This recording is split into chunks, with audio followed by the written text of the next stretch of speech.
Hey folks, little bit of a forced perspective play going on here with this scene from Rogue One. Very much inspired by the backgrounds StarWars.com kicked out for Zoom, which everyone is using a lot in these troubling corona-fueled times. So yeah, I thought, wow, this is a great opportunity to get a Death Star shot. Get Krennic here bitching with Tarkin about, his super weapons. So this is kind of what I'm working on, and what's more important is I'm kind of shooting it at the same time as working it. So there's the camera view and there's the scene. Listening to Avengers Endgame commentary track on Disney Plus at the same time, hence why the background on the shoe is no longer that Death Star shot, because I think I'm pretty much happy with this scene. But I mean, the main thing I wanted to show you here, which you can just see peeking over the camera, is what I'm doing with forced perspective. So up the front here, we've got Hot Toys 1/6 Tarkin. Very much not really part of the shot. If you go back to Photoshop here, you can see he's just on the edge there. But like, for anyone who's a Star Wars fan, they can see what's going on. Like, they know that's him. And then in the mid-ground, you've got Krennic, framed by these three Black Series officers. Good God. This is actually Tarkin again. So I've turned his head so you can't quite tell it's him.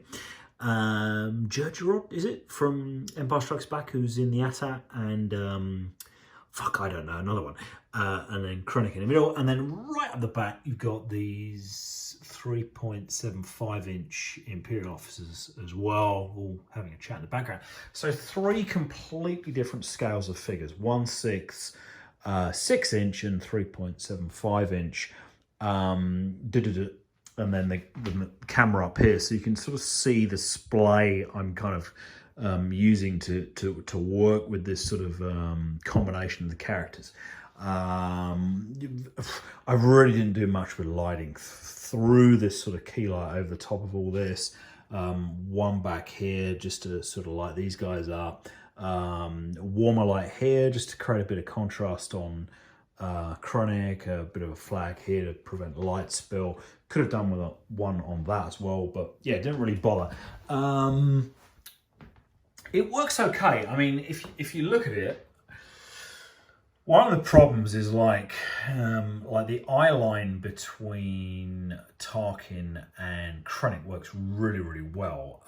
Flipping back, you can see what I've done is I've actually stacked these three 1/6 boxes just to get Tarkin below the tabletop. I actually had him sitting down, so I bent his legs up and set him down, but it didn't work. Like, you could see his legs in shot on the camera here. So I was like, right, I need to get him under so it sort of sells the illusion that, you're looking him through the scene. So I mean, that works okay. So Tarkin's fine here.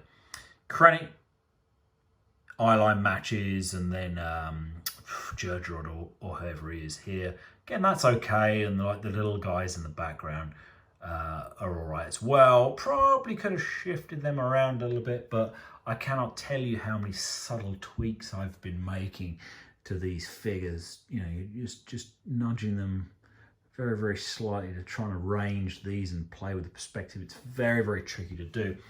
But the main problem is these guys, and this is where the forced perspective falls apart, because if you look at the camera angle, I'm kind of shooting over the top. And I mean, I could tilt it down a little bit, but the problem is, if you look at the head levels of that 6-inch Tarkin and the 6-inch Adak guy, like they're under Krennic, where really it'd be better if they were over him. So this is the juggle, like the one on the left next to Tarkin. Oh, monitor's gone off. That kind of works, but these guys not so much. And it would give a lot more balance to the scene if their heads were up here and kind of looking down at Krennic, because then all the lines would go to Krennic. I deliberately moved the background here so the line of the planet Jeddah here cut through Krennic's head. I did that on purpose. So the way I do that is the monitor back there is connected to the what do you call it, the laptop here, and I have that background here, and then I literally drag it on screen. You can see, like, I drag it on and I can resize it, drag it around, and in fact you can see already it's there on screen, and as I drag it in the monitor I can literally move the background as I'm shooting and get a perfect kind of alignment of the background through the viewfinder before I even take the photo, which is really, really valuable. Any shoots you've seen I've done for Gentle Giant, this is how I do it. Like I have that background in Photoshop, and I'll move it around the screen and look at it through the viewfinder and get it perfectly positioned before I take a shot. Zooming in Photoshop is a little difficult.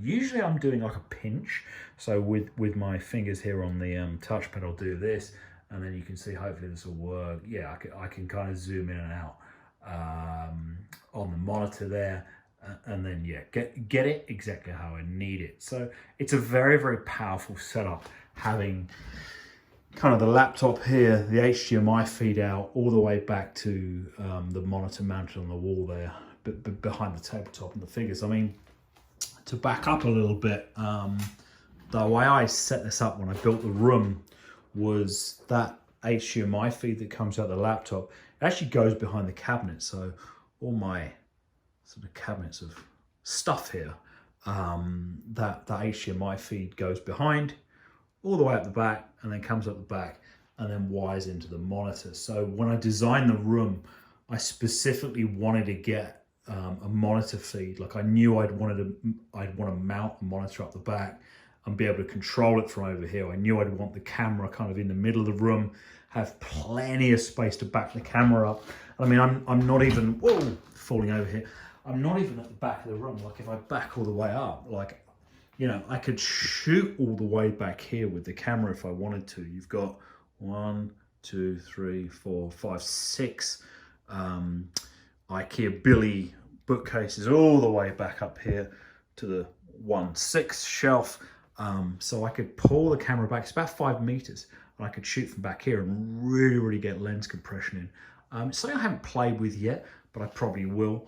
But for the most part, I'm finding for sort of small fig stuff like this, it works fine to, you know, have this kind of distance where I can play with lens compression and the scale between camera and layers of figures and sort of get results like this. So there you go. That's behind the scenes of this little Death Star shoot. Kind of boring characters all sitting around arguing about Death Star, but yeah, I figured it'd be a good little shoot to kick things back off, and there you go. There's all the Sideshow DC ladies and other people taking a look. What have we got? Prime 1, Yennefer is my most recent arrival.